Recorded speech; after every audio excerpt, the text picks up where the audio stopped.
हरे कृष्णा कृष्ण कृष्ण हरे हरे, हरे राम राम राम हरे हरे। श्री बृहद भागवतामृतम हम लोग सुन रहे थे। पहले कर्मी लोगों का फल, ज्ञानी लोगों का फल, भक्तों का फल क्या क्या होता है, क्या क्या उपासना करने से क्या क्या फल प्राप्त होता है, उसमें हम लोगों ने सुना था सकाम भक्त और निष्काम भक्त। जो निष्काम भक्त हैं वो वैकुंठ को जाते हैं, सीधे सद्य मुक्ति होती है उनकी, और जो सकाम भक्त हैं वो भी ऊपर के लोगों को भोग करके चित्त शुद्ध होने पर वैकुंठ को जाते हैं। उसके पश्चात में वैकुंठ की महिमा बता रहे थे। तत्र श्री कृष्ण पदाब्ज साक्षात सेवा सुखम सदा, बहुधानुभवन्तस्ते रमन्ते धिक्कृतात् अमृतम। तत्र श्री कृष्ण पदाब्ज साक्षात सेवा सुखम सदा, वहां पर सब समय श्री कृष्ण के चरण कमलों की सेवा प्राप्त होती है। कहां पर? वैकुंठ में, क्योंकि वहां पर सब समय भगवान विराजमान रहते हैं, इसलिए सब समय ही वहां पर भगवान के चरण कमलों की सेवा प्राप्त होती है। बहुधा, अनेक प्रकार से सेवा सुख का अनुभव करते हैं और उनके साथ नाना प्रकार की क्रीड़ाओं में निमग्न रहते हैं। भगवान जो जो प्रकार की लीलाएं करते हैं उन सब लीलाओं में वो सब उनके परिकर भी सब समय डूबे रहते हैं। जैसे बताया कितने प्रकार की लीलाएं हैं। दामोदर लीला है, उसमें मैया यशोदा है, किस प्रकार से सुबेरे से शाम तक कृष्ण के साथ ही लीला में डूबी हुई है और किसी चीज की सुध बुद्धि नहीं रहती। कृष्ण सुबेरे गोचारण को जाते हैं, उनके सखा लोग भी उनके साथ में चले जाते हैं। अब उसके बाद में उनको घर की, द्वार की, क्या किसी दुनिया की किसी चीज की कोई सुध बुद्धि ही नहीं। क्यों? वहां जाते हैं कृष्ण के साथ, गाय चरा, खेल कूद करते हैं, वहां पर अनेक प्रकार के खेल करते हैं। दोपहर में भोजन लीला होती है। इस प्रकार से सब समय कृष्ण के साथ में अनेक प्रकार की लीलाओं में निमग्न रहते हैं। भांडीर वन में वर्णन आया ना, किस प्रकार से सखा लोग खेल कूद करते हैं। कोई ऊपर में पक्षी देखा उड़ता हुआ जा रहा है, उड़ता हुआ, तो उसकी छांव नीचे पड़ रही है, तो दूसरा सखा भी ऐसे करके उसके साथ साथ दौड़ रहा है। कोई भंवरा जा रहा है तो उसके पीछे घूम घूम करके चल रहे हैं। कोयल अगर कू कर दिया तो सखा लोग भी कू कू कू कू कू, पूरा ऐसे करके चलता है। अगर कोई मेढक दिख गया, मेढक खुद खुद कर रहा है, तो वो सखा भी उसके साथ ही खुद कूद कूद करके फुदक फुदक कर रहा है। इस प्रकार से खेल कूद करते रहते। विचित्र बात। भोजन भी कैसे करते हैं? इसी प्रकार से कृष्ण को बीच में बिठा करके सभी लोग भोजन करते हैं, और भोजन के समय भी अनेक प्रकार के हास परिहास चलते रहते हैं। किसी ने पकोड़े के बीच में मिर्ची डाल दिया और दूसरे सखा के मुंह में डाल दिया। अभी तो उसको मिर्च लग गई है, वो मुंह जल रहा है उसका। कभी नीम की कोई पत्ती डाल दी बीच में और कड़वा लग रहा है, उसको थू थू कर रहा है वो। इस प्रकार से कभी अपना झूठा खिलाते हैं कृष्ण को। ऐसे करके अनेक प्रकार की लीलाएं सब समय वहां पर चलती रहती। कभी दो पार्टी हो गई, दो टीम हो गई। एक टीम के जो हेड हैं, कैप्टन, वो कृष्ण है, दूसरी टीम के कैप्टन बलराम है। और रस्सी पकड़ लिया, रस्सी में इधर की टीम वाले इधर लग गए, उधर की टीम वाले उधर। खींचातानी चल रही है अब। ऐसे करके रस्सी खींच वाला ही, कभी कुश्ती, कभी कुछ, कभी कुछ। इस प्रकार से अनेक प्रकार की क्रीड़ाओं में सब समय कृष्ण के साथ में निमग्न रहते हैं। अब बताओ, ऐसे सेवा सुख के आगे मुक्ति सुख की क्या मतलब मन में भी कभी आएगा क्या? जहां स्वयं कृष्ण के साथ में इस प्रकार की लीलाओं में सेवा करने का सुयोग प्राप्त हो रहा है, उसको छोड़ करके भला मुक्ति के बारे में कोई सोचेगा भी कैसे? यही बात यहां पर कह रहे हैं। उस वैकुंठ में किस प्रकार का घनीभूत सुख विद्यमान है, इसे संक्षेप में बताने के लिए कह रहे हैं। उस वैकुंठ में रहने वाले भक्तगण बहुत प्रकार से श्री कृष्ण के चरण कमलों के सेवा सुख को साक्षात और असाक्षात रूप में सर्वदा अनुभव करते रहते हैं।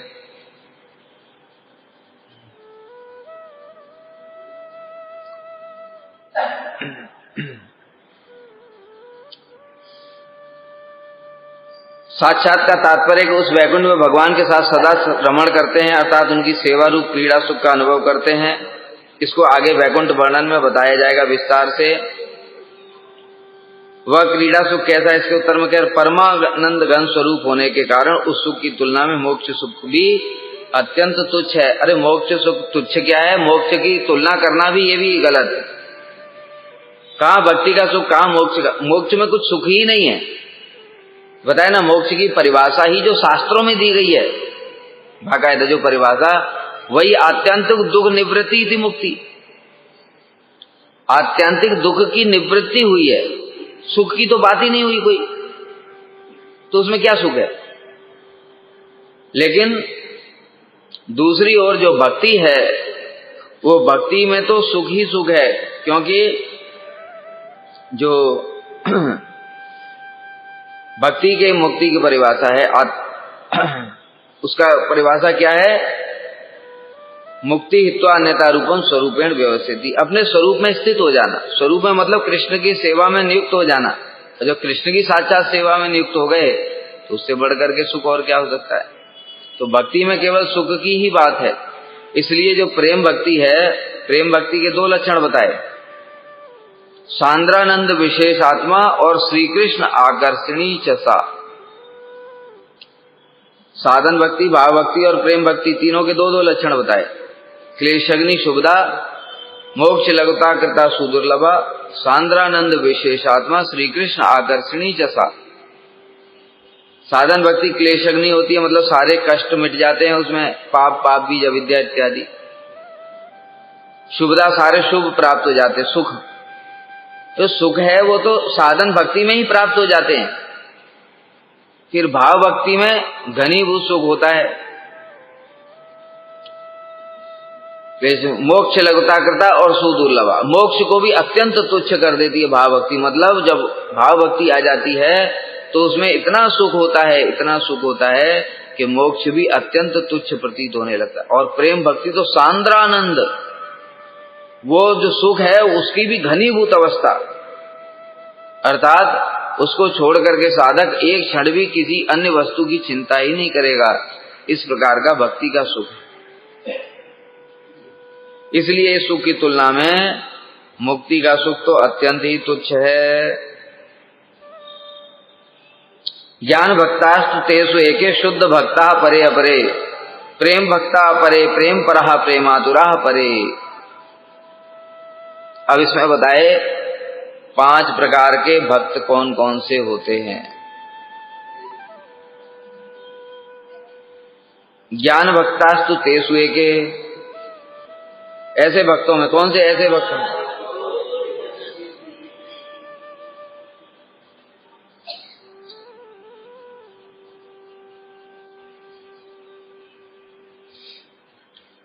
ऐसे भक्तों में कोई ज्ञान मिश्र भक्त, कोई शुद्ध भक्त, कोई प्रेमी भक्त, कोई ऐसे कौन से भक्तों में बात कर रहे हैं? कौन से भक्तों की बात चल रही है? ये कौन से भक्त की बात चल रही है? जो निष्काम भक्त, जिनकी कोई भी भोग की इच्छा नहीं है, ऐसे भक्तों की बात कर रहे हैं। ऐसे भक्तों में कोई ज्ञान मिश्र भक्त, कोई शुद्ध भक्त, कोई प्रेमी भक्त, कोई प्रेम पर भक्त और कोई प्रेमातुर भक्त होते हैं। 5 प्रकार के भक्तों की कैटेगरी बताई गई है। ये सब चीज जगत के भक्त हैं।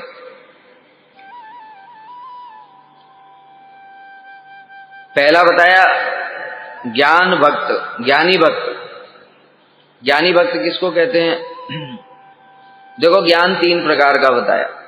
श्री भक्ति रसामृत सिंधु में जो श्री रूप गोस्वामी ने श्लोक बताया, अन्याभिलाषिता शून्यम ज्ञान कर्मादि अनावृतम आनुकूल्येन कृष्णानुशीलनम भक्तिरुत्तम, उसमें जो बताया ज्ञान कर्म आदि अनावृतम। ज्ञान फिर 3 प्रकार का होता है। तत्पदार्थ का ज्ञान, त्वम पदार्थ का ज्ञान और जीव ब्रह्म एक के ज्ञान।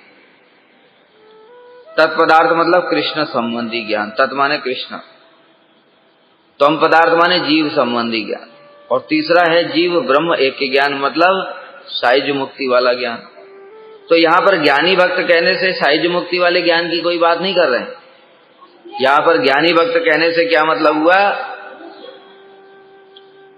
कि भगवान के चरण कमलों की भक्ति की जो महिमा का ज्ञान है, मतलब भगवान के चरणों में इतना सुख है, इतना आनंद है, इस प्रकार का ज्ञान।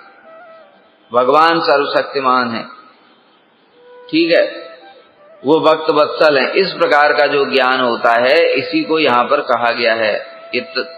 ये जो जीव ब्रह्म एक के ज्ञान है इसकी बात नहीं कही गई। तो ऐसे भक्त जो ज्ञान मिश्रा मतलब भक्ति से युक्त हैं, ज्ञान मिश्रा भक्ति का मतलब यहाँ प्रधानी भूता नहीं समझना, इस शुद्ध भक्तों की बात चल रही है। ज्ञानी प्रधानी भूता भक्ति तो पहले ही निकल गई, उनको विभिन्न लोक प्राप्त होंगे और विभिन्न लोक प्राप्त करने के पश्चात में जब चित्त शुद्ध हो जाएगा तो भगवान के धाम को जाएंगे। यहाँ निष्काम भक्तों की बात हो रही है अभी। निष्काम भक्त 5 प्रकार के, उनमें पहले है ज्ञानी भक्त। तो ये ज्ञान मतलब कौन सा ज्ञान? जो बताए भगवान की महिमा का ज्ञान, वही तत्पदार्थ का ज्ञान। तो ज्ञान मिश्रा भक्ति से युक्त जैसे श्री भरत महाराज आदि, इनको ज्ञानी भक्त बताया। भरत महाराज जिन्होंने अपनी युवावस्था में ही सारी पृथ्वी के ऐश्वर्य को त्याग कर दिया, पत्नी पुत्र परिवार सबको छोड़ करके भजन करने के लिए चले गए नेपाल में गंडकी नदी के किनारे, और वहां बैठ करके गुफा के अंदर में भजन करते थे। उसी समय उन्होंने देखा एक हिरनी, उसके पीछे शेर लगा हुआ था, वो भय से कांपती हुई उसकी गर्भवती थी और उसने गंडकी नदी में जंप लगा दी। उसका बच्चा उधर ही गिर गया और वो हिरनी तो मर गई। तब भरत महाराज ने देखा ये तो अनाथ है, ये पड़ा हुआ है यहाँ पर, इसका कौन देखेगा, तो इसलिए उसको अपने आश्रम में ले आए और धीरे धीरे फिर उसके साथ में आसक्ति हो गई। यहाँ जो आसक्ति हुई ये उनका कोई अनर्थ नहीं था। श्री विश्वनाथ चक्रवर्ती ठाकुर बताते हैं कि भक्तों की उत्कंठा बढ़ाने के लिए इस प्रकार से भगवान की इच्छा से उनको आसक्ति हुई। इसलिए सब समय भक्तों के दोष नहीं देखने चाहिए, क्योंकि कोई भगवत इच्छा से भी आसक्ति हो सकती है। हमको तो पता नहीं, हम उनकी निंदा करके बैठ जाएंगे, हमारा अपराध हो जाए।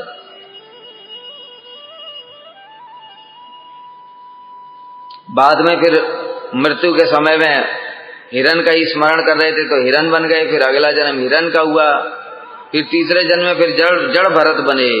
इस प्रकार से वो सब जानते थे जब जड़ भरत बने कि भगवान की चरणों की प्राप्ति ही एकमात्र उद्देश्य है। इस प्रकार का ज्ञान।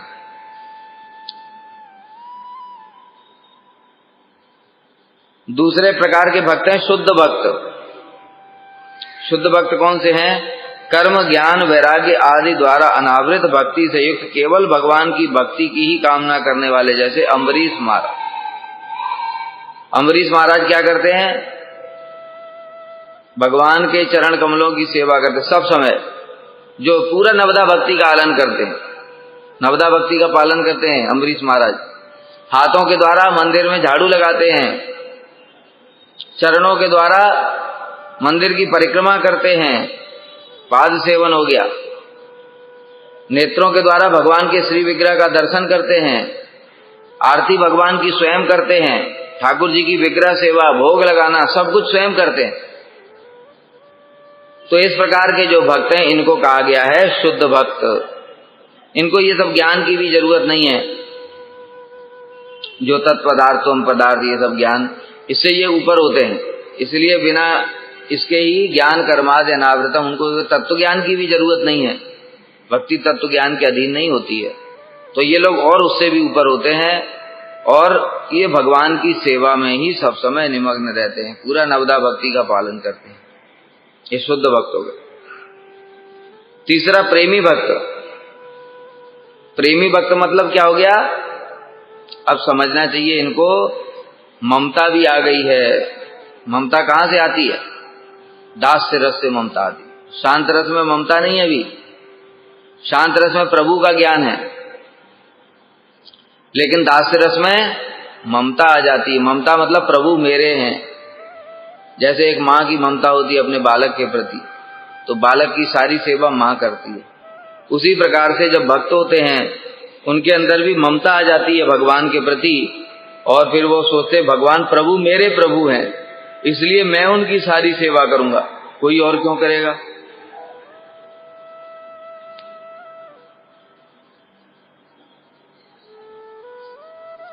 इसलिए भगवान के चरण कमलों की सेवा में दिन रात लगे रहते हैं। जैसे श्री हनुमान जी, हनुमान जी का दास्य रस है, और दास्य रस में इनकी ममता है राम जी के चरणों में। तो ये हो गए प्रेमी भक्त। चौथे हो गए प्रेम पर भक्त। भक्ति के संभ्रममय भाव में अनासक्त, केवल प्रेम एक तात्पर्य सौहृद आदि संकला में आबद्ध, अर्थात भगवान की निरूपादि कृपा से विशुद्ध परम प्रेम से उत्पन्न उनके दर्शन की उत्कंठा से। क्या बता रहे हैं? संभ्रम भाव में अनासक्त। जैसे हनुमान जी है, उनका संभ्रम भाव है। संभ्रम का मतलब क्या होता है? गौरव बुद्धि है। गौरव बुद्धि क्या होती है? भगवान हमारे प्रभु हैं, सर्वशक्तिमान हैं, मैं इनका दास हूं। तो प्रभु और दास ये भाव रहता है, ये गौरव बुद्धि है। जैसे हम लोगों की गुरु जी के प्रति गौरव बुद्धि होती है। गुरु जी साक्षात भगवान के स्वरूप हैं, भगवान के प्रकाश हैं। जहां भी गुरु जी आए उनको साष्टांग प्रणाम किया, इस संभ्रम भाव। और विश्रम्भ भाव क्या होता है? जहां पर ये गौरव बुद्धि नहीं होती है, इसलिए विश्रम्भेण गुरु सेवा, उसके द्वारा गुरु पूर्ण रूप से वशीभूत होते हैं। ठीक है। तो ये जो प्रेम पर भक्त होते हैं, इनको संभ्रममय मतलब गौरव भाव में आसक्ति नहीं होती। यद्यपि इनके अंदर भी गौरव भाव होता है, जैसे अर्जुन इत्यादि हैं। अर्जुन के अंदर में बीच बीच में गौरव बुद्धि आती है, लेकिन फिर भी उसको उसमें अच्छा नहीं लगता है। उनको कैसे अच्छा लगता है? कृष्ण मेरे सखा हैं, दोनों गले में हाथ डाल करके चलते हैं, हंसी मजाक भी करते हैं, कृष्ण से सेवा भी करवा लेते हैं। चलो कृष्ण, आज कृष्ण स्वयं कह रहे हैं अर्जुन मैं आज रथ चलाऊंगा, तुम पीछे बैठो। कभी अर्जुन रथ चलाते हैं, कभी कृष्ण रथ चलाते हैं। युद्ध की बात नहीं कर रहे हैं, ऐसे घूमने फिरने के समय की बात कर रहे हैं। कभी जंगल में शिकार खेलने गए तब कभी अर्जुन चला रहे हैं, कभी कृष्ण चला रहे हैं। दोनों एक ही बिस्तर पर सो जाते हैं, एक दूसरे के चरण पकड़ करके हास परिहास भी कर लेते हैं, एक दूसरे का मजाक भी उड़ाते हैं। तो यह संभ्रम भाव रहित, गौरव भाव रहित, इसी में उनकी आसक्ति होती। लेकिन बीच बीच में जब भगवान का ऐश्वर्य देख लेते हैं, जैसे भगवान ने गीता में दिखाया जब अर्जुन को, तब फिर उनका विश्रम भाव गायब हो जाता है, फिर संभ्रम भाव आ जाता है। फिर क्या कहते हैं? सखेति मत्वा प्रसवम यदुक्तम, हे कृष्ण हे यादव हे सखेत। अरे आपको मैं सखा मान रहा था, ये तो मेरा अपराध हो गया, हे प्रभु मुझे क्षमा करें। आपके साथ में हास परिहास के समय, एक साथ खाने के समय, सोने के समय, बातचीत करने के समय मैंने जो कुछ भी आपका अपमान किया हो उसको मुझे सब क्षमा कर दीजिए, आप तो प्रभु हैं। ये विश्रम भाव आ जाता है। लेकिन इनकी विश्रम भाव में रुचि नहीं है, लेकिन फिर भी बीच बीच में संभ्रम भाव में रुचि नहीं है, लेकिन फिर भी बीच बीच में संभ्रम भाव रहता है। तो संभ्रम भाव में अनासक्त हैं, इनकी गौरव बुद्धि में रुचि नहीं है, लेकिन किसी विशेष कृपा, भगवान की विशेष कृपा से इनके हृदय में एक प्रेम प्रकाशित है, विशुद्ध परम प्रेम। इस कारण से सौहृद आदि की संकला में बद्ध हैं, सख्य भाव में बद्ध हैं। कृष्ण की कृपा से इनके हृदय में एक सख्य भाव का प्रेम है, उस प्रेम की श्रृंखला में ही ये लोग बंधे हुए हैं। ऐसे जो भक्त हैं ये हैं प्रेम पर भक्त पांडव। इसलिए अब ये सब समझना पड़ेगा हम लोगों को, ये तारतम्य समझना बहुत जरूरी है, तभी हम समझेंगे। जागतिक दृष्टिकोण से लोग प्रहलाद जी को सबसे श्रेष्ठ भक्त मानते हैं, लेकिन जब तत्व की दृष्टि से विचार करेंगे तो प्रहलाद है ज्ञानी भक्त, और पांडव हैं उसके ऊपर में और प्रेमी भक्त है हनुमान जी, प्रेम पर भक्त, पांडव प्रेम पर भक्त।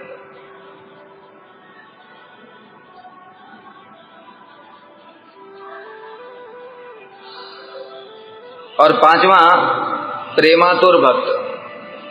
प्रेमातुर क्या है? प्रेम विह्वल अर्थात सर्वदा प्रेम संपत्ति द्वारा विह्वल और विचित्र प्रेम संपत्ति में श्रेष्ठ या प्रेम संबंध में आकृष्ट हृदय युक्त, जैसे उद्धव आदि।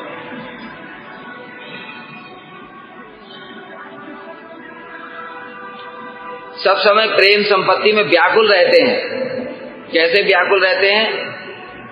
जैसे उद्धव जी ब्रज में चले गए। जब उद्धव जी ब्रज में चले गए तो उन्होंने जो गोपियों के भावों को देखा, उन भावों को देख करके उनके हृदय में वो प्रेम प्राप्त करने की उत्कंठा हो गई, प्रेम में व्याकुल हो गए। और प्रेम में व्याकुल होकर के वही ब्रज धूलि में ही लोटपोट होने लगे, वहीं पर रह गए। सारी ब्रज की लीला स्थलियों में जहां जहां कृष्ण ने जो जो लीलाएं करी थी उनके दर्शन के लिए जाते हैं। इस प्रकार से ये प्रेम में विह्वल है, प्रेम में व्याकुल।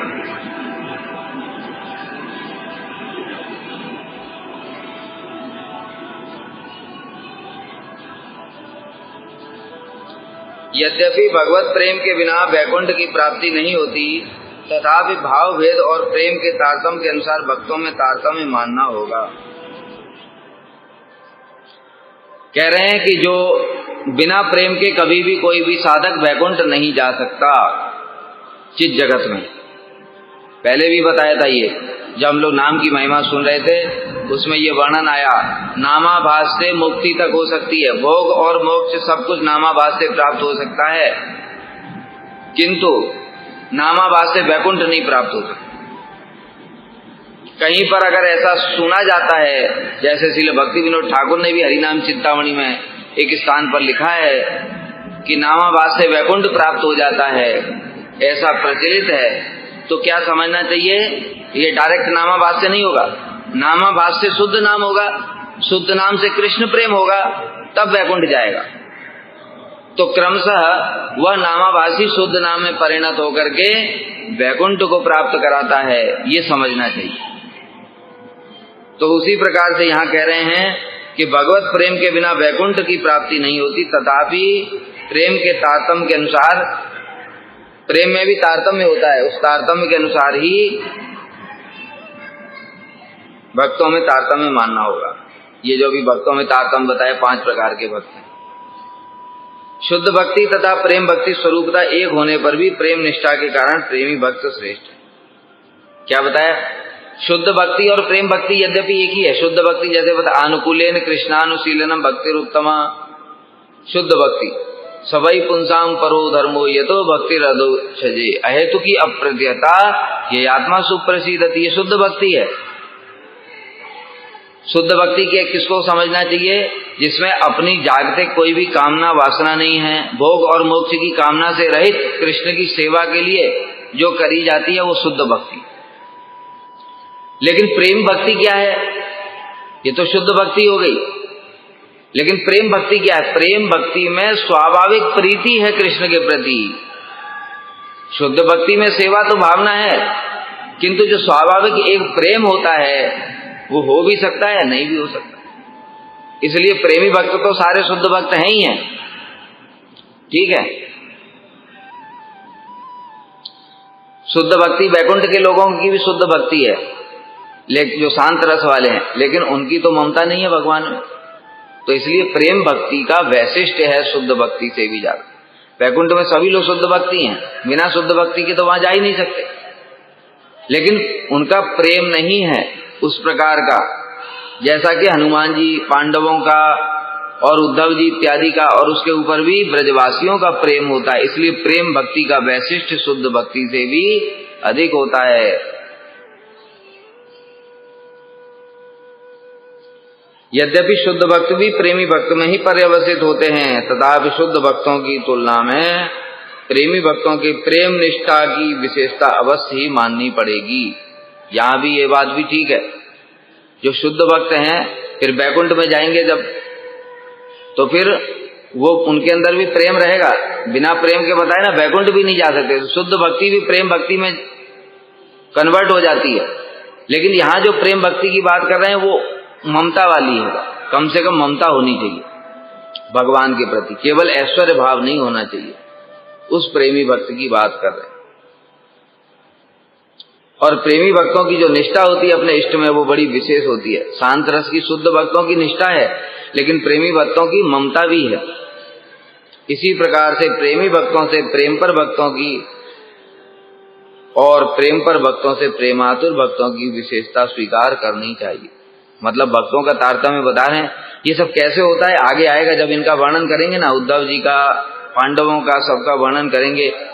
जैसे हम लोगों ने प्रथम खंड में भी सुना था, प्रथम खंड में सुना था ना, जब पांडवों के पास में गए, पांडवों से बोले, हनुमान जी के पास गए पहले, वहां तारतम्य पूरा दिखाया गया। हनुमान जी स्वयं ही तारतम्य बता रहे हैं। जब नारद जी ने कहा आपकी तो आपके प्रति भगवान की बड़ी विशेष कृपा है, आप तो 24 घंटे सेवा करते हैं, तो हनुमान जी क्या बोले, अरे मेरे प्रति क्या कृपा है, कृपा तो पांडवों के प्रति है। उनके घर में तो भगवान उनके सेवक भी बन जाते हैं, और मुझे तो भगवान देखो कृपा होती तो मुझे यहाँ छोड़ करके चले जाते क्या, संसार में ही छोड़ करके चले गए। मैं उनके विरह में कितना व्याकुल रहता हूं, लेकिन पांडवों के तो घर में ही भगवान रहते हैं। और तो और उनके ऊपर जो विपत्तियां आती हैं वो विपत्तियां भी उनकी सिद्धियां हैं। बड़ी विशेष बात बताई थी, पांडवों की जो विपत्तियां हैं वो सिद्धि हैं। कैसे सिद्धि किसको कहते हैं हम लोग, भजन साधन करते करते भगवान प्राप्त हो जाएं, भगवान के दर्शन हो जाएं, भगवान सामने आ जाएं, यही सिद्धि है। तो कहते हैं उनके ऊपर जो विपत्ति आती है उसमें भगवान सामने आ जाते हैं, अपने आप ही आ जाते हैं खींच करके। तो इसलिए पांडवों की विपत्तियां भी सिद्धियां हैं। इस प्रकार की जो बात बताई थी उसमें स्पष्ट हो गया था कि हनुमान जी से भी पांडव श्रेष्ठ हैं। फिर पांडवों ने क्या बताया, अरे यहां पर तो भगवान कभी कभी आते बीच बीच में, और जब से ये महाभारत का युद्ध खत्म हो गया तब से तो उनके दर्शन ही नहीं हो रहे। क्यों, अब कोई विपत्ति नहीं बची। पहले बीच बीच में विपत्तियां आ जाती थी तो भगवान उनको दूर करने के लिए आ जाते थे। अब तो एकदम निष्कंटक राज्य हो गया है तो भगवान आते ही नहीं है, और सब समय वहां द्वारका में यादवों के साथ में ही रहते हैं।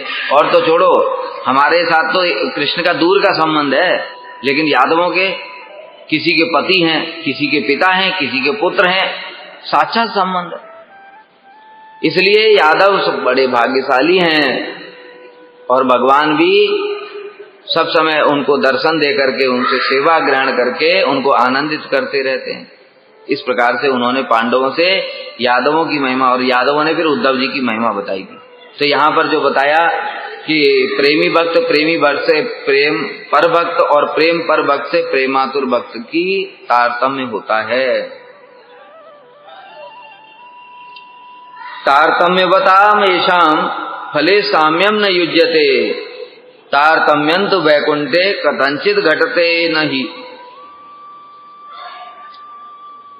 इन सब भक्तों में भक्ति की समानता रहने पर भी परस्पर भावों का तारतम्य देखा जाता है। अब यहां पर एक बात विशेष बता रहे हैं कि तारतम्य किस चीज का है। देखो, इस जगत में भी ऐसा तारतम्य होता है। जैसे मान लो गाय, ठीक है, गाय है, गाय के दूध में तारतम्य होता है कि नहीं होता है। एक देसी गाय होती है, थोड़ा सा दूध देती है, थोड़ा दूध भी पतला होता है। उसके बाद में और उससे अच्छी देसी गाय होती है, ठीक है, उसका दूध भी और पौष्टिक होता है, गाढ़ा होता है, दूध भी ज्यादा देती है। उसके बाद गिरी गाय होती है, उसका दूध तो बड़ा ही महंगा होता है, 200 रुपए लीटर होता है, और बड़ा मीठा होता है। और उससे भी और साहिवाल गाय इत्यादि, मतलब देखा तो उसके दूध में भी कितने प्रकार का तारतम्य है, और वो गिरी गाय में भी अनेक प्रकार की वैरायटी है। तो उसी प्रकार से अब है तो सारी गायें, दूध भी सबका पौष्टिक है, लेकिन पौष्टिक होने पर भी उसमें बड़ा विशेष तारतम्य है। इस बात को समझना चाहिए। उसी प्रकार से यहाँ पर भी समझना चाहिए कि जो भक्त हैं, भक्त में क्या है, सबके अंदर ही सेवा वृत्ति है। सब कृष्ण की अनुकूल रूप में सेवा ही करना चाहते हैं, लेकिन वो सेवा का भी तो तारतम्य है। कौन सी सेवा श्रेष्ठ है जिसके कारण कृष्ण सबसे अधिक वशीभूत हैं। यही प्रथम खंड का यही विषय वस्तु थी, जहां पर कि भगवान के भक्तों की महिमा बताई गई थी कि भगवान किस भक्त के कितने अधिक रूप में वशीभूत हैं।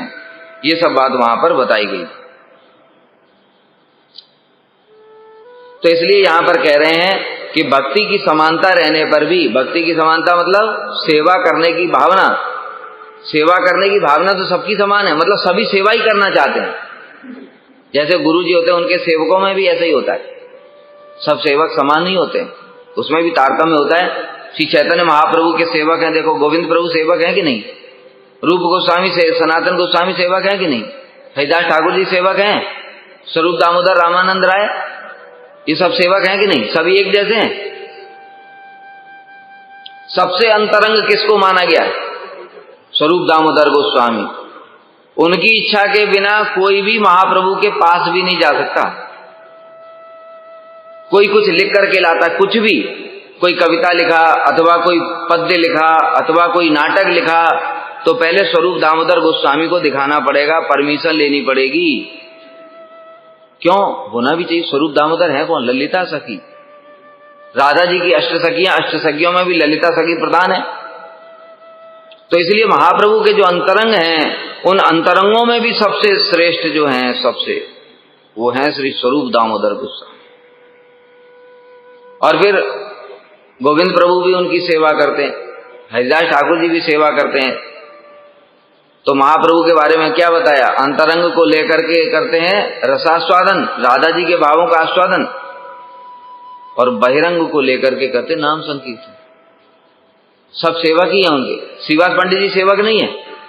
अरे विचार करने वाली बात यह है कि जो श्रीवास पंडित जी हैं वो इतने बड़े उनके प्रिय हैं कि श्रीवास पंडित जी के लिए महाप्रभु ने स्वयं बोला कि लक्ष्मी देवी को ही भले ही भिक्षा क्यों ना करनी पड़े, श्रीवास तुम्हारे आंगन में कभी भी कोई कमी नहीं होगी। जब उनका पुत्र मर गया तो महाप्रभु इतने व्याकुल हो गए और कहने लगे, श्रीवास तुमने मेरे लिए मतलब दुख भी व्यक्त नहीं किया और अपनी पत्नी को भी रोक दिया। अरे तुम्हारे जैसे भक्तों को भला मैं कैसे छोड़ सकता हूं?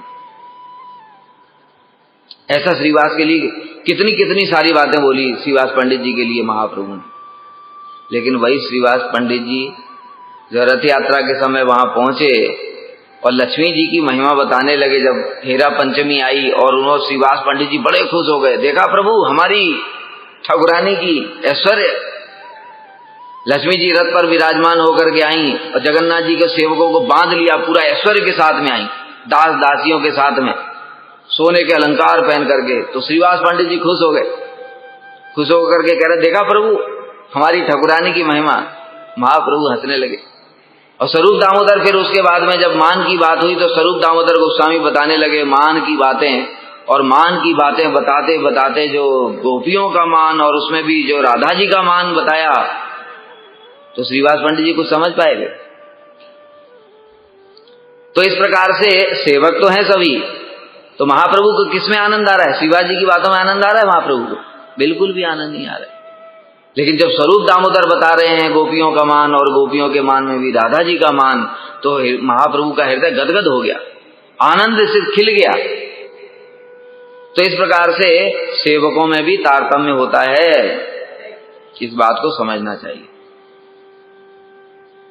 इसलिए इन सबके द्वारा प्राप्त फलों में समानता उपयुक्त नहीं। अब भाई जब सेवकों में तारतम्य तो स्वाभाविक सी बात है उसके फल में भी तारतम्य होना चाहिए।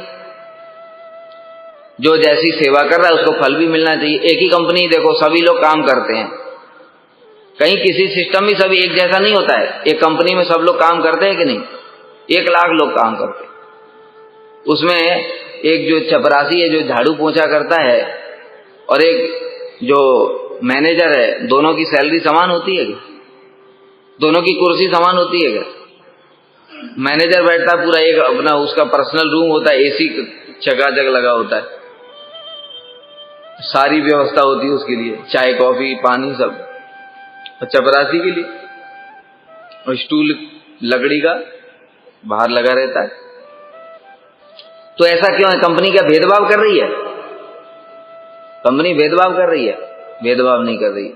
सेवा के तारतम्य के अनुसार में सबको अलग अलग सैलरी दी जाती है। और जो कंपनी का मालिक होता है उसकी करोड़ों में सैलरी होती है और चपरासी की हजारों में होती है, मैनेजर की लाखों में होती है। सबको अलग अलग मिल रहा है, अलग अलग फैसिलिटीज मिल रही हैं। क्यों? सब अलग अलग प्रकार की सेवा कर रहे हैं। उसी प्रकार से चित्त जगत में भी होता है। ये जो जगत है ये उस जगत का रिफ्लेक्टेड वर्जन ही तो है, परवर्टेड रिफ्लेक्शन। समझ गए? मतलब प्रतिबिंब है, विपरीत है, लेकिन चीजें वैसी ही हैं। कैसे बताए? वहां पर जो सिस्टम है यहां पर भी सिस्टम है, यही वाला तारतम्य वाला यहां पर भी है, वहां पर भी है, वहां से ही तो यहां है। तो इस प्रकार से जो प्रेम भक्ति है, प्रेम भक्ति में जो जैसी जैसी भक्ति करेगा तो उसके अनुसार ही उनको फल भी तो मिलेगा। जैसा बताइए जगत में सैलरी मिलेगी अलग अलग, उसी प्रकार से उस जगत में भी जैसा भक्त है उसका फल भी वैसा ही है। फल क्या होता है? वहां के लोग फल के लिए भक्ति नहीं करते। फल का मतलब है उनको सुख और आनंद। जैसे ब्रज के सखा हैं वो सब समय कृष्ण के साथ में रहते हैं, तो ये फल भी ज्यादा है। और बैकुंठ के लोग सब समय नारायण के साथ नहीं रह सकते। नारायण दूर से बैठे हुए, अभी वर्णन आएगा जब गोप कुमार गए थे वहां बैकुंठ में, और उनकी इच्छा है नारायण को गले से लगाएं। अभी होगा कैसे? ये तो संभव ही नहीं है। वहां बैकुंठ में नारायण किसी के गले से नहीं लगते हैं। जैसे एक एग्जाम्पल देते हैं, देखो लेकिन नारायण वही है, कृष्ण ही नारायण है, लेकिन बैकुंठ में जब है तो गले नहीं लगेंगे। एक एग्जाम्पल देता हूं। एक डीएम है, ठीक है, डीएम है, जब घर में है वो अपने बच्चों को गोद में उठा करके, और उसका बच्चा उसका गले पकड़ लिया, उसके सिर पे चढ़ गया कि नहीं चढ़ गया? अब वही डीएम जब ऑफिस में बैठा है, वहां सब पुलिस वाले सर सर कर रहे हैं, बड़े बड़े लोग आके हाथ जोड़ के खड़े हुए हैं, और उसके बच्चे को वहां पर वो सिर पे चढ़ने की इजाजत मिलेगी? अगर उसके घर वाले ले गए तो कहता ठीक है केबिन में बिठाओ। होगा कि नहीं होगा? कि उनके सामने ही आ जा सिर पे चढ़ा लेगा? होगा? एक ही तो आदमी है, फिर कैसे हो गया? क्योंकि स्थान का तारतम्य है। जैसा स्थान है वहां ऐश्वर्य है, वो डीएम है, जिले का मालिक है, वो वहां उसको मर्यादाएं पालन करनी पड़ेंगी। उसी प्रकार से कृष्ण ही है नारायण, लेकिन वैकुंठ में कौन है? वो भगवान है, सर्वशक्तिमान है, ऐश्वर्य भाव है उनका, इसलिए सबको उसी हिसाब से चलना पड़ेगा। ठीक है? वो डीएम के बचपन का भी दोस्त आ गया, घर में रहेगा तो क्या मिलेगा? पूरा गले मिल करके एकदम, यार कितने दिनों के बाद मिले। और ऑफिस में आया, चपरासी को बुलाएगा, कार में बिठाओ, घर छोड़ के आओ। घर में जाकर के मिलेगा, वहां ऑफिस में नहीं ऐसे सबके सामने और गले मिलना शुरू कर दिया। होता है कि नहीं होता है? ये सब मर्यादा वाली बात है। तो भगवान वही सारे रसों का आस्वादन कर रहे हैं। कृष्ण ही है, कृष्ण ही राम है, कृष्ण ही द्वारकाधीश है, कृष्ण ही नारायण है, नरसिंह सब कुछ है। लेकिन होने पर भी जहां पर जैसा स्थान है, जहां जैसा परिकर है, जहां उनका खुद का मूड है, उस मूड के हिसाब से ही दूसरों को भी फल मिलेगा, भक्तों को। यही बात तारतम्य है। इसलिए इन सब के द्वारा प्राप्त फलों में समानता उपयुक्त नहीं है। अर्थात फल में भी तारतम्य होगा ही। जैसे प्रैक्टिकल एग्जाम्पल देखो, जो द्रुपद था ना, द्रुपद, राजा द्रुपद, ये और द्रोणाचार्य जी ये एक ही साथ पढ़े, एक ही साथ पढ़े हुए थे, तो इनकी मित्रता थी। तो जब द्रुपद राजा हो गए तो द्रोणाचार्य जी तो वही कि मैं मित्र के पास में जा रहा हूं, वही भावना लेकर के गए थे। और मित्र मित्र जाकर के कहने लगे तो द्रुपद ने उनका अपमान कर दिया, अरे मैं राजा हूं। वही उसके अंदर ऐश्वर्य भाव था, तो वो वाला भाव लेकर के वहां पर चलेगा नहीं, क्योंकि अभी वो राजा भाव में है, ऐश्वर्य है उसका। इसी प्रकार से यहां पर भी होता है। अगर गोपियां अथवा जो ब्रजवासी हैं वो मथुरा में चले जाएं तो सब रस का इधर उधर हो जाएगा। क्यों? उनको तो कृष्ण को भगवान मानने की आदत ही नहीं है, वो तो कृष्ण को गालियां देते हैं। और मथुरा में सब हाथ जोड़ करके खड़े हुए हैं, महाराज महाराज, राजकुमार, ये सब भगवान, इस प्रकार की बातें करते हैं। तो इसलिए वो सब भाव चलेगा नहीं, सब उल्टा पुल्टा हो जाएगा। यही बात यहाँ पर कही गई। अर्थात फल में भी तारतम्य होगा, परंतु साम्य स्थान वैकुंठ में कभी भी फलों का तारतम्य घटित नहीं हो सकता।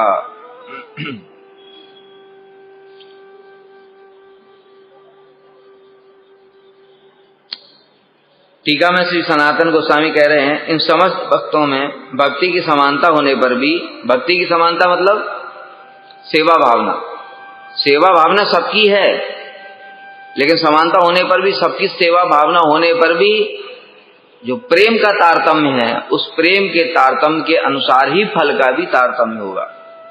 ठीक है, जैसे ब्रज में भी हम देखते हैं सेवा भावना सबकी है, दास दासी सेवा कर रहे हैं कि नहीं कृष्ण की, सखा लोग भी सेवा कर रहे हैं, फिर गोपियां, ये नंद बाबा यशोदा मैया भी सेवा कर रहे हैं, फिर गोपियां भी सेवा कर रही हैं, फिर राधा जी भी सेवा कर रही हैं। सबकी सेवा एक जैसी है? नहीं है, इसलिए फल का भी तारतम्य है। यही बात यहां पर कह रहे हैं। यहां तारतम्य कहने से प्रेम का न्यूनाधिकत्व को समझना हो। न्यून और अधिक, गुड, बेटर, बेस्ट, ये तीन चीजें होती हैं। ठीक है, जैसे हम लोग बाजार से घी खरीदने के लिए जाते हैं, घी कैसा होता है? गुड एक कंपनी का, दूसरे ब्रांड का बेटर, तीसरे का बेस्ट, होता है कि नहीं होता? घी तीनों ही है, तीनों खाने से शक्ति भी आएगी। शुद्ध घी की बात कर रहे हैं, नकली घी की बात छोड़ दो। ठीक है, जैसा अभी बताया कि जो देसी गाय का घी है वो भी 1,500 रुपए किलो, तो उसमें भी और उत्तम गाय होगी तो 2,000 रुपए किलो, और गिरी गाय का फिर 5,000 रुपए किलो, ऐसा होता है। तो गुड, बेटर, बेस्ट, इसी प्रकार से भक्ति में भी होता है, गुड, बेटर, बेस्ट। इन 5 प्रकार के भक्तों के भावों के तारतम्य के अनुसार फलों में समानता होना उपयुक्त नहीं है। अगर कोई कहता कि भाई ये तो सभी भक्त हैं तो सबको एक जैसा फल दे दो, कहते ये ठीक बात नहीं है, ये गलत हो जाता, ये उल्टा हो जाता हो। क्यों? क्योंकि सबकी प्रेम करने की, सेवा करने की भावना अलग अलग है, सबको एक जैसा फल कैसे दे दिया? ये तो वैसे ही हो गया जैसे कंपनी में चपरासी को भी तुमने 1 लाख सैलरी दिया, मैनेजर को भी 1 लाख दिया, जो झाड़ू मार रहा है उसको भी 1 लाख रुपये, सबको 1 लाख दे दो, सीईओ। फिर क्या होगा? फिर वो कंपनी नहीं होगी, क्या होगा? अंधेर नगरी चौपट राजा, टका शेर खाजा, टका शेर भाजा। फिर वो चौपट राजा हो जाएगा, वो कंपनी नहीं रहेगी। क्यों? ये टका शेर खाजा, टका शेर भाजा सुना है कि नहीं? एक राज्य था, उसमें एक राजा था, उस सब चीज 1 टका, 1 टका में 1 शेर, मतलब रसगुल्ला, रसमलाई वो भी 1 टका में 1 शेर, और जो साग मिलता है वो ऐसा, वो सब भी 1 रुपए में 1 शेर, सब चीज 1 शेर मिल रही। तभी चेला बेचारा उसमें फंस गया था। तो वो तो लंबी कथा है, उसको छोड़ो। मतलब क्या है कि इसी प्रकार से चित्त जगत में भी सब कुछ एक समान नहीं होता, उसमें तारतम्य होता है। जैसा जैसा जिस भक्त का भाव होता है, प्रेम होता है, प्रेम करने की, सेवा की उत्कंठा होती है, उसी प्रकार से उसको फल भी प्राप्त होता है। इसलिए सबका फल एक समान होना ये ठीक नहीं है। ज्ञान भक्ति की तुलना में शुद्ध भक्ति, शुद्ध भक्ति की तुलना में प्रेम भक्ति, प्रेम भक्ति की तुलना में प्रेम पर, और प्रेम पर भक्ति की तुलना में प्रेमातुर भक्तों के फल में अवश्य ही विशेषता होगी। जैसे उदाहरण से समझो, हनुमान जी, उनको बोला जाए, अभी आगे आएगा ये बात, उनको बोला जाए भाई ब्रज में चलो, तुम ब्रज में चलो, तो हनुमान जी क्या कहते? भैया वहां जाने से अपराध हो जाएगा, दूर से ही प्रणाम है ब्रज को। कहते क्यों अपराध क्यों हो जाएगा? कहते वो नंद बाबा कान ऐंठ देंगे। अरे राम जी का कान ऐंठ दिया तो हनुमान जी को कैसे सहन होगा? बताओ, यशोदा मैया उनको डंडे से पिटाई कर रही हैं, अभी हनुमान जी ये सब कैसे सहन कर पाएंगे? मेरे प्रभु को कोई डंडा मार रहा है, ये भाव उनके अंदर कैसे आ पाएगा कि ये तो माता पिता हैं? इसलिए वो कह रहे हैं सखा लोग उनको झूठा फूटा खिला देंगे, कुछ भी करेंगे, कोई ये सब देख करके मेरा अपराध हो जाएगा, इसलिए ब्रज को दूर से ही प्रणाम। तो वहां नहीं जा सकते। पांडव भी देखो ब्रज में नहीं गए, लेकिन उद्धव जी गए। अभी बताए ना, जैसा जैसा किसी का प्रेम है उसी के अनुसार फल भी है। उद्धव जी क्योंकि प्रेमातुर भक्त हैं इसलिए उनको फल भी वैसा मिला, उनको ब्रज में जाने का सौभाग्य प्राप्त हुआ और ब्रज में जा करके उन्होंने ब्रजवासियों के भावों को देखा और किसी ने नहीं देखा द्वारका में, उद्धव जी ने देखा केवल। और उद्धव जी को ऐसा सौभाग्य प्राप्त हुआ कि उन्होंने राधा जी के दिव्योन्माद दशा को दर्शन किया। भ्रमर गीत में मधुकितव बंधो मां स्पृशांग पत्निया, क्या दिव्य भाव है, एक के बाद एक जो राधा जी के भावों में परिवर्तन होता है। उद्धव जी को देख करके वो सब उनकी बुद्धि चकरा गई, जितना ज्ञान फ्यान था सब भूल गए, अपने शरीर की सुदबुद्धि भूल गए और वहीं भूमि में लोटपोट होकर के असाम हो चरण रेणु जुसाम श्याम वृंदावने किमपि गुलमलतो सदीना, उन भावों में डूब गए। तो कहने का मतलब क्या हुआ, देखो कि द्वारकावासी भाग्यशाली हैं, किंतु उसमें भी उद्धव जी भाग्यशाली हैं क्योंकि उनका प्रेम अन्य द्वारकावासियों की तुलना में श्रेष्ठ है, इसलिए उनको वहां पर ब्रज में जाने का सौभाग्य फल, विशेष फल प्राप्त हुआ उनको, प्रेमातुर भक्त हैं। यही बात यहाँ पर कह रहे हैं कि उन सबके फल में विशेष रूप से विशेषता होगी ही होगी, यानी उनको अच्छा फल दिखाई देगा, अन्यथा इनके फलदान में अपर्याप्ति दोष होगा। विशेषता अलग अलग रुचि युक्त परम भक्तिमान भक्तों को एक प्रकार का फलदान करना अभीष्ट नहीं है, सबको एक जैसा फल देना ठीक नहीं है। तथा भक्तों के द्वारा एक समान फल प्राप्ति अनभिप्सित मतलब अनिच्छुक है, एक समान हमको फल मिल जाए ऐसा भक्त भी नहीं चाहते। और भगवान की महिमा के हिसाब से भी ये ठीक नहीं है कि भगवान ने देखो सबको एक जैसा फल दे दिया। कर्म का भी फल भगवान सबको एक जैसा देते हैं। कोई दान भी कर रहा है, किसी ने 1 रुपया दान दिया उसको भी स्वर्ग पहुंचा दिया, किसी ने 1 करोड़ दान दिया उसको भी स्वर्ग पहुंचा दिया, सबको इंद्र बना दिया। अभी ठीक रहेगा? जिसने 100 सुमेध यज्ञ किया उसको भी इंद्र बना दिया, जिसने 1 रुपया दान किया उसको भी इंद्र बना दिया। तो भगवान में लोग क्या बोलेंगे, भगवान में दोष है, ठीक है, ये ठीक ठीक फल नहीं दे रहे हैं, इसी विषमता का दोष हो जाएगा। इसलिए फलों में तारतम्य मानना ही होगा। यदि आपत्ति हो कि वैकुंठ में इस प्रकार का फल तारतम्य रहने से क्या दोष नहीं होगा, कह रहे हैं कि वैकुंठ में तो सब कुछ समान है। अरे समान का मतलब क्या होता है, इसको समझो। समान का मतलब ये नहीं होता है कि एक चपरासी, एक डीएम और एक पीएम तीनों को एक ही कुर्सी पे बिठा दो बराबर में बगल में, होता है ऐसा? ये समान फल होता है। समान का मतलब होता है यथा योग्य सम्मान, यही समान फल है। गुरुजी आए अपने शिष्यों के साथ में और गुरुजी को भी नीचे बिठा दिया, शिष्यों को भी नीचे बिठा दिया। बहुत से लोग उनको पता नहीं होता है, शिष्यों को पहले खिला रहे, गुरुजी बैठे देख रहे हैं।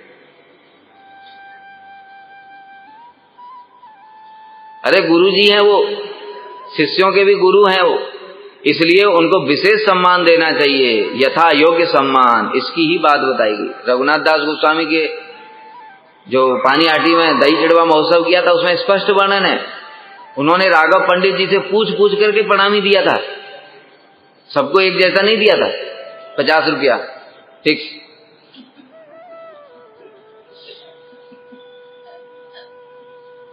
जो जैसा भक्त था उसको उस प्रकार का प्रणामी दिया गया। तो उसी प्रकार से ये तो इस जगत की बात है, किंतु चित्त जगत में भी सबको भगवान नारायण एक जैसा ही, मतलब लक्ष्मी जी को भी वही और जय विजय को भी वही, चतुर्सेन आए उनको भी एक ही साथ, सबको एक ही फल मिल रहा है। तो ये उल्टा नारायण में दोष हो जाएगा, ठीक है। इसलिए समान समभाव का मतलब क्या होता है, यथा योग्य सम्मान। भगवान गीता में कह रहे हैं जो समोहम सर्वभूतेषु न मे द्वेष्यस्ति न प्रिय। इसका मतलब क्या है, मैं सबके साथ समान हूं। सबके साथ समान का मतलब ये नहीं है कि सबको एक साथ फल दे देंगे, नहीं। जो जैसा कर रहा है उसको यथा योग्य। अच्छा कर्म किया अच्छा फल, बुरा कर्म किया बुरा फल, भक्ति किया निर्गुण फल, यह है समोहम समान। वैकुंठ सच्चिदानंद घन होने के कारण एक रूप है, इसलिए वहां किसी प्रकार का भी भेदभाव संभव नहीं है, वहां कोई भेदभाव नहीं है। किंतु सेवा के तारतम्य के अनुसार सेवा का फल वहां पर प्राप्त होता है।